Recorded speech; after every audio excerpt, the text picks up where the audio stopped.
Top 10 highest paid CEOs in the world. It is no news that CEOs make a lot of money. Well, of course, that's because they deserve it. And this is probably because they have climbed the company ladder to get that fancy office and a dedicated parking spot just for them. But in some cases, the CEO may be the founder of the company, or the company might have just been handed down to them by their parents. But being the CEO of one of the biggest companies in the world doesn't imply that you are the highest paid. Let's take an example: Jeff Bezos. Jeff Bezos is the richest man in the world, but as a CEO, he only earns $81,840 per year as salary. In this video, we are going to take a look at the world's highest paid CEOs. Some of the names in this list may surprise you. We are going to see how they became CEO and exactly how much they earn. But then before we get started, remember to smash that like button and ring the notification bell to keep up to date with our future videos. Have you done that? Now let's move on. Number 10. Shantanu Naray. If you work in the fields where Photoshop, Adobe Premiere Pro, or Adobe Illustrator is involved, there is a great chance you pay these guys salary each time you open any of these creative softwares on your computer. He is currently the CEO of Adobe. The annual company revenue for Adobe is $11.2 billion. Shantanu Naray's total CEO compensation in 2019 was $39.1 million. The median employee salary in Adobe is $147,115. This means Shantanu Naray's salary is 266 times higher than that of the average employee. Shantanu grew up in India, where he had a bachelor's degree in electronic and communications engineering. After that, he moved to the USA, where he did his MBA at the University of California. This is how he kickstarted his career with Apple Inc., being the first giant he worked with. He then moved to Silicon Graphics as Director of Desktop and Collaborations Products. It is at Silicon Graphics that he climbed the ranks and made his name. That's how Adobe found him and offered him a job as Senior Vice President of the Worldwide Product Research in 1998. It is often said that hard work pays off, and in this case it really did. In late 2007, Shantanu Naray was promoted to the position of CEO. It was under him that Adobe rose to become a Fortune 400 company. Number 9. William McDermott. William R. Bill McDermott is an American businessman and is currently CEO of ServiceNow. Before ServiceNow, he was the CEO of the technology company SAP SE. During his tenure as co-CEO and CEO, SAP's market value increased from $39 billion to $156 billion. Bill's annual CEO compensation at ServiceNow is $41.7 million, compared to the median salary of employees in that company, which is $233,544. Bill makes 703 times the average US private sector's workers' pay. ServiceNow makes an annual revenue of $3.5 billion, so it seems paying Bill Williams this amount is definitely no problem. Bill, as a matter of fact, started business at a very young age. When he was 16, he made his first investment. He bought a deli which cost him $7,000. This investment hugely impacted his life. He studied business in college and ran the deli while going to school. It was the money from the deli he used to pay off his schooling. Wow, using your business to pay off your business school tuition. That's a cool move. After business school, he went on to go to the Northwestern University to study management, and after graduation, he went out to look for big and better jobs. He worked for Xerox for 17 years, working in different fields, before switching to be the Executive Vice President of Cyber Systems, after which he moved to become the CEO of SAP. After his success with SAP, he switched to become the CEO of ServiceNow.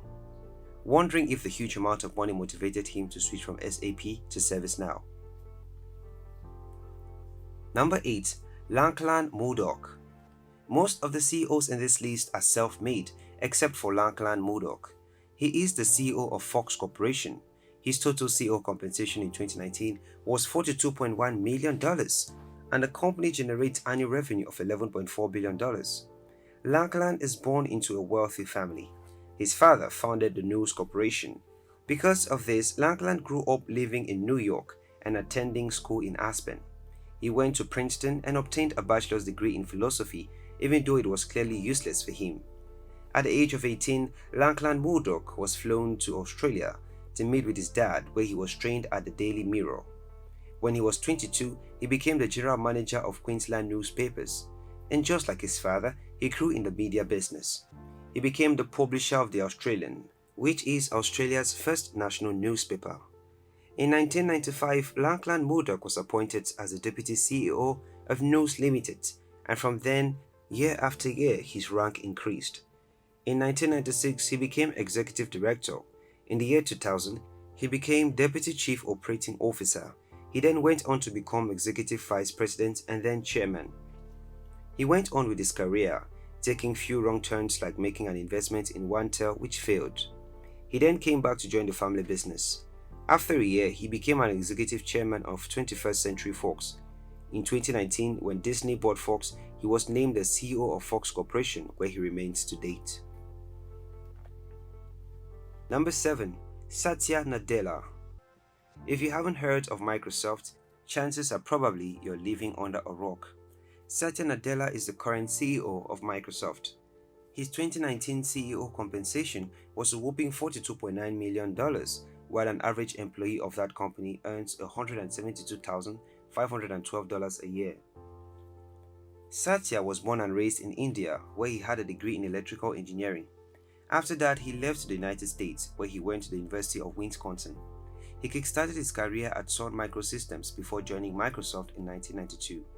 His role in Microsoft was key as he led most of their major projects, especially the big move to cloud computing. The cloud revenue grew from $16.5 billion to $20.3 billion under him alone. He served as Senior Vice President in Research and Development for the Online Service Division. He later became the President of the Microsoft Server and Tor Business Division, and in 2014, he became the company's CEO, the third in their history. At that time, his annual salary was $700,000, but since then it has grown. It is under him that Microsoft acquired the game company that has Minecraft, which cost them $2.5 billion. He purchased LinkedIn for $26.2 billion and GitHub for $7.5 billion. Number 6. Miguel Patricio. Miguel Patricio is perhaps the most secretive CEOs on our list. He is the CEO of Kraft Heinz. 2016, he received a CEO compensation of $43.3 million, while the median employee has a salary of $42,689, which meant that his compensation was 1,014 times higher. Born in Portugal, Miguel later on moved to Brazil for education, where he got his business degree from the University of Sao Paulo. During his career, he worked for many companies including Coca-Cola, Philips, Morris, and Johnson, working in exclusive executive roles. After working for most of these major companies, he then moved to Kraft Heinz, where he was made CEO and made some pretty good cash. Number 5. David Zaslav. Who doesn't know TV is a money maker? He is the CEO of Discovery Communications. His total 2019 CEO compensation was $45.8 million.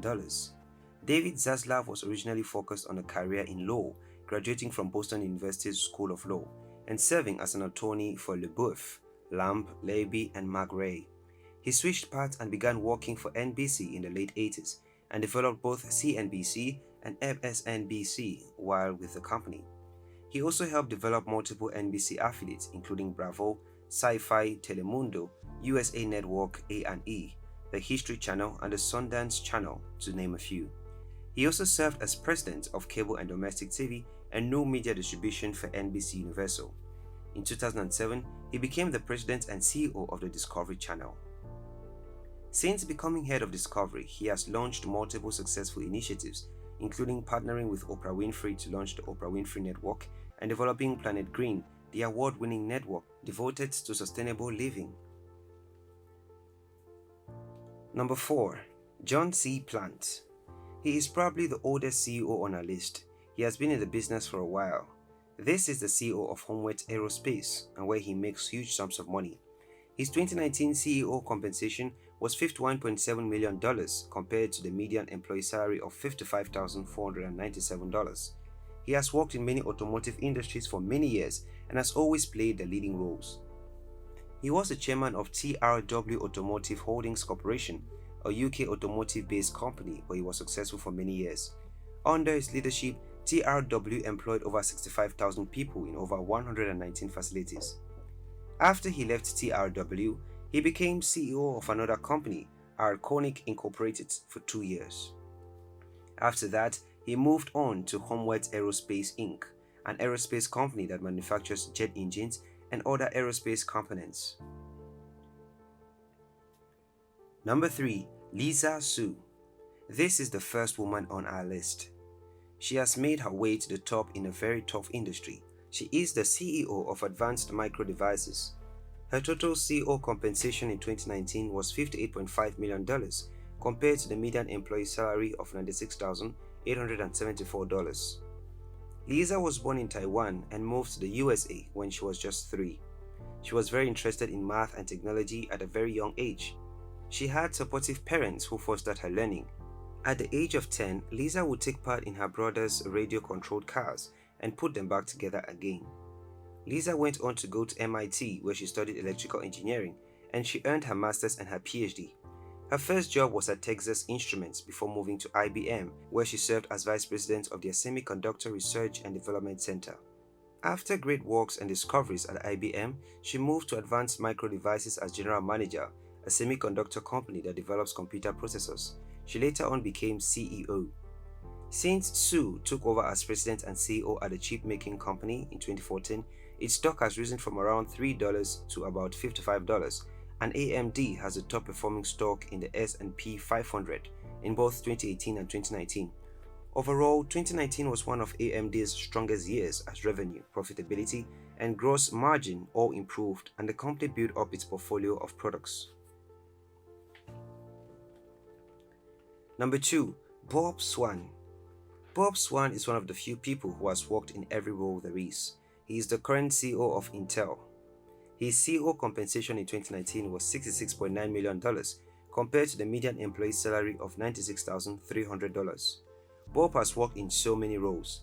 He worked at General Electric in senior financial roles over a period of 15 years. He became CEO of General Electric Transportation System, then the Vice President of General Electric Medical Systems in Europe.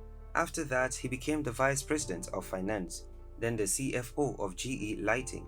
He left General Electric and became the CFO of Webvan, then became the CFO of HP, and then became the CFO of eBay. He eventually went on to become the CEO of Intel in 2018. Number 1. Sundar Pichai. The person we have all been waiting for, the highest paid CEO in the world. Sundar Pichai is the CEO of Alphabet Inc. His 2019 CEO compensation was $280.6 million. This figure is more than 4 times the amount the second highest paid CEO earns. The median employee at Alphabet Inc. earns $258,708 annually. He had an engineering degree from the Indian Institute of Technology. Then he got his MS from Stanford. Then he went on to have his MBA from the University of Pennsylvania. He started working at Google in 2004 as a material engineer where he led product management and innovation for Google Chrome. He oversaw major developments such as Gmail, Google Maps, and Android. All this made him rise even higher in ranks. In the year 2019, he became CEO of Alphabet Inc. He is described as being empathetic and thoughtful in his role as CEO. He even received a 96% approval rating from his employees, which is incredibly high. He is known for not speaking much in meetings, allowing others to speak. He only contributes only after others have spoken. There you have it for the 10 highest paid CEOs in the world. Do you think they are overpaid or this amount is fair? Do you think they should be paid even more? Please drop your opinions in the comment section below and we will do our best to reply to them. If you enjoyed the video, make sure you drop a like, subscribe and turn on post notifications. Until then, see you in the next video.